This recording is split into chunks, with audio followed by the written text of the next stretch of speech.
بسم الله الرحمن الرحيم. قال الله تبارك وتعالى في القرآن المجيد والقرآن الرشيد وذكرهم بأيام الله صدق الله العظيم. إن الله وملائكته يصلون على النبي يا أيها الذين آمنوا صلوا عليه وسلموا تسليما. اللهم صل على سيدنا ومولانا محمد وعلى آله وأصحابه وأزواجه وأهل بيته وعترته أجمعين. انتہائی عزت و تکریم کے لائق زینت عظیم سادات و علماء، محترم و مکرم مہمانان ذی وقار، اللہ رب العزت کی فضل و توفیق سے ہم سب آج کی اس خوبصورت بزم پاک میں شریک ہیں، جس کو مرکزی میلاد کمیٹی فیصلہ آباد کے زیر اہتمام ہر سال کی طرح اس سال بھی بڑی عقیدتوں، محبتوں اور احترام کے ساتھ ترتیب دیا گیا ہے۔ میں دعا گو ہوں خلاق عالم ان کی اس کاوش کو اپنی بارگاہ اقدس میں قبول و منظور فرمائے۔ آئیے ایک حدیث شریف سے میں بات کا آغاز کرتا ہوں۔ حضور نبی رحمت شفیع امت صلی اللہ علیہ وآلہ وسلم آپ نے ارشاد فرمایا، من صلی علیہ 50 مرۃ فی کل یوم صافحته یوم القیامہ۔ فرمایا جو بندہ ہر روز کی بنیاد پر اپنی عادت بنائے کہ وہ میری ذات پر 50 مرتبہ درود پاک پڑھے گا، میرے آقا فرماتے ہیں قیامت والے دن میں اس کے ساتھ مصافحہ فرماؤں گا۔ یہ بہت بڑی سعادت ہے، اس کو ضرور حاصل کیجئے۔ صوفیاء فرماتے ہیں رب سے نہ ملا بس درود ہی پڑھتا رہا تو اللہ تعالیٰ اس درود کی برکت سے بن مانگے اسے ہر چیز عطا فرما دیتا۔ گرامی حضرات، تو اس واسطے یہ میرا پہلا میسج ہے آپ کی خدمت میں کہ درود پاک ضرور پڑھا کیجئے، اللہ کریم ہمیں عمل کی توفیق عطا فرمائے۔ اب یہ جو میں نے آیہ کریمہ پڑھی ہے اسی کا سہارا لے کر ہم بات کو آگے چلتے ہیں۔ خلاق عالم نے قرآن مجید قرآن رشید میں ارشاد فرمایا، وَذَكِّرْهُمْ بِأَيَّامِ اللَّهِ، فرمایا اور انہیں اللہ کے دن یاد کرواؤ۔ حاضرین گرامی، اگر غور کیا جائے تو سارے دن اور سارے سال، ساری صدیاں، سارے مہینے یہ اللہ کے ہیں، لیکن پھر فرمایا کہ اللہ کے دن یاد کرو، اس کا کیا مطلب ہے؟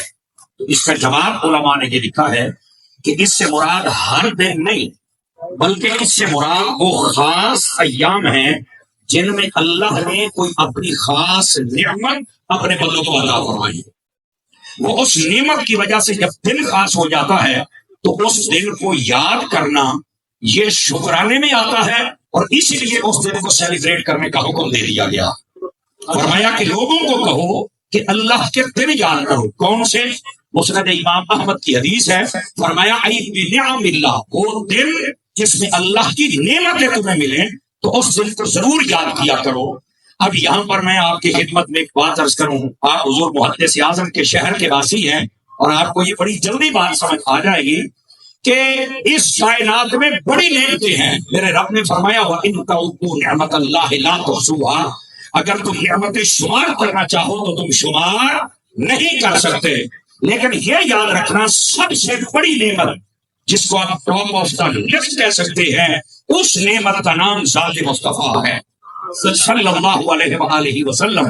اگر یہ ہمارا عقیدہ اور نظریہ ہے اور ہونا بھی چاہیے، جس کا نہیں ہے اس کو بھی یہ نظریہ رکھنا پڑے گا، چونکہ قرآن و حدیث کے دلائل یہ بتاتے ہیں کہ حضور سے بڑی اللہ کی کوئی نعمت نہیں ہے۔ تو یہ نبی پاک علیہ السلام کی ذات اتنی بڑی نعمت ہے، نعمت کے ملنے والے دن کو یاد رکھنا یہ قرآن کا حکم ہے۔ حضور سے بڑی نعمت کوئی نہیں تو پھر 12 ربیع الاول سے بڑا دن بھی کوئی نہیں۔ جتنی بڑی نعمت ہے پھر اتنا بڑا جشن بھی تو ہوتا ہے نا۔ اور میں یہاں پر لگے ہاتھ ایک بات بدلا دوں، بس اوقات یہ سارا کچھ بریلویوں کے کھاتے میں ڈال دیا جاتا ہے کہ یہ بریلوی لوگ کرتے ہیں۔ میں نے کہا یہ بھی ہمیں واضح ہے، چلو کام تو وہ کرتے ہیں نا جس سے حضور کے چرچے ہوتے ہیں، کام تو وہ کرتے ہیں نا جس سے نبی پاک کی عظمتوں کے جھنڈے بلند ہوتے ہیں، یہ بھی واضح ہے۔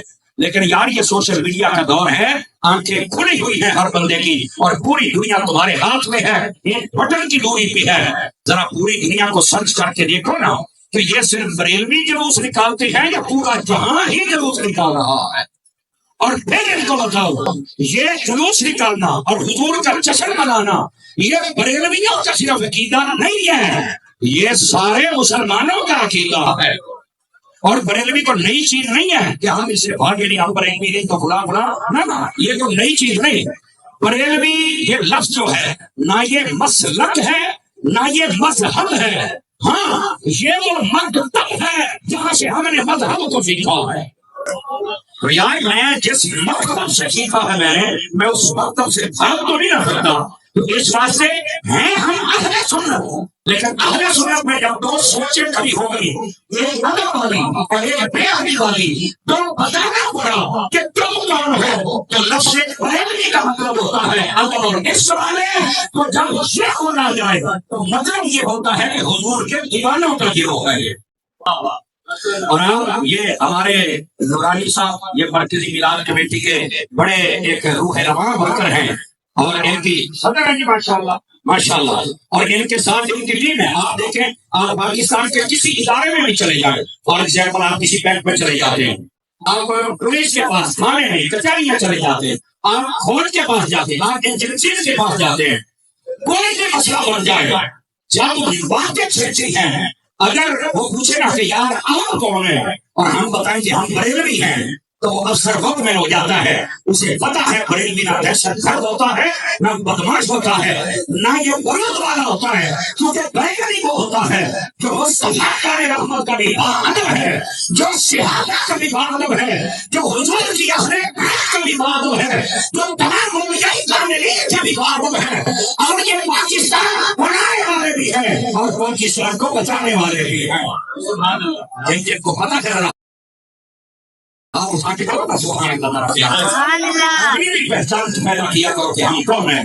جب لفظ بریلوی آ جائے تو اس سے مراد محبت ہے، اس سے مراد ادب ہے، اس سے مراد عشق ہے، اس سے مراد تحمل ہے، اس سے مراد برداشت ہے، اس سے مراد کہ آپ میرے دور کا چلنا کرتے ہیں، اس سے مراد صحابہ کرام اور اہل بیت کی ناموس کا محافظ ہے۔ تو اگر اتنے ایک لفظ میں سے ہوئے ہیں تو میں اس لفظ کو نہیں سمجھتا، میں اپنے ماتھے کا چوبا سمجھ اس کو قبول کرنے کے لیے تیار ہوں۔ بڑی بات سمجھ آ گئی ہے؟ اگر آپ کو یہ سمجھ آ گئی تو آپ آگے چلیے تاکہ میں بات آپ کے خدمت میں عرض کروں۔ سوشل میڈیا بتائے گا پوری دنیا نبی کریم علیہ السلام کی آمد کے دن کو سیلیبریٹ کر رہی ہے، اور کیوں نہ کرے۔ قرآن سب کو سمجھ آتا ہے کہ اللہ کے دل یاد کرو، اور دل کون سے؟ نعمت ملنے والے۔ حضور سے بڑی نعمت کوئی نہیں، اور 12 ربیع الاول سے بڑا دل بھی کوئی نہیں۔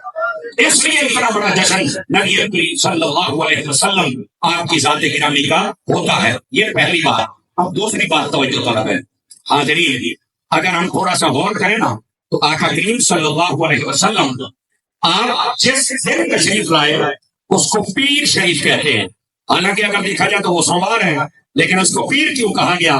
تو جو مجھے سمجھ آئی ہے وہ یہ ہے کہ جس میں نبیوں کا پیر آیا ہے وہ دن پہ پیر تو بنے گا نا۔ سمجھ آئی؟ پیر کا معنی بزرگی بھی ہے، تو علماء کہتے ہیں اس دن کو بزرگی ایسے ہی میں رکھیں گے کہ اس میں حضور نے جلوہ گری فرما دی، ٹھیک ہے؟ اس لیے یہ پیر کا دن کہلایا اور برکت والا اور بزرگ دن کہلایا۔ لیکن صرف یہاں تک بات نہیں، صاحب زور الہدا اور رشاد نے اس بات کو لکھا، وہ فرماتے ہیں کہ آقا کریم علیہ السلام اس دن کیوں جلوہ گر ہوئے؟ فرمایا اس میں ایک راز ہے، اور راز یہ ہے، فرمایا پیر شریف والے دن اللہ تعالیٰ نے دنیا میں جتنے اناج ہے نا، اناج، اور دنیا میں جتنی ہریائی ہے، یہ اللہ نے پیر شریف والے دن پیدا فرمائی ہے۔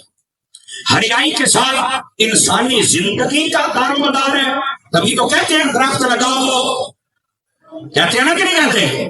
اور یہ درخت لگانے بھی چاہیے، اور ہر بندہ لگائے، اچھی بات ہے، اور اس کا ثواب بھی ملتا ہے۔ بلکہ ایک حدیث شریف میں یہاں تک موجود ہے کہ اگر مجھے پتا چل جائے کہ قیامت آنے والی ہے، یہ میرے آقا فرماتے ہیں، اور میرے ہاتھ میں ایک درخت ہو، تو فرمایا میں پہلے درخت لگاؤں گا، بعد میں بات سنوں گا۔ اتنی اہمیت ہے درخت لگانے کی، اور اس کے ساتھ انسانی جو زندگیاں ہیں ان کو سکون ملتا ہے۔ تو کہنے کا مقصد یہ ہریائی آئی پیر شریف کے دن، اور اس کے بعد جتنا اناج ہے، یہ اناج بھی جو اللہ نے عطا کیا پیر شریف کے دن عطا کیا۔ اب ادھر دیکھیں، صاحب رشاد لکھتے ہیں، میرے نبی پیر والے دن اس لیے آئے کہ جس طرح ہریائی انسان کو سکون دیتی ہے. فرمایا مصطفیٰ تو آ رہے ہیں وہ بھی انسان کو سکون دینے کے لیے آ رہے ہیں. آواز کمزوروں والی ہے، ذرا سبحان اللہ فرمائیے بھائی جان. یہ حضور قیامت میں آپ بیٹھے اور یہ بات دل سے سنے آپ. پہلی بات. اور دوسری بات فرمایا یہ جو اناج ہوتے ہیں ان کا کیا فائدہ ہے؟ فرمایا یہ ہماری گروتھ پہ کام آتے ہیں، سسٹم آف گروتھ کے لیے یہ بڑا حصہ لازمہ چیزیں ہیں کہ ہم یہ اناج کھاتے ہیں، دانے کھاتے ہیں، فروٹ کھاتے ہیں تو ہماری صحت ٹھیک رہتی ہے.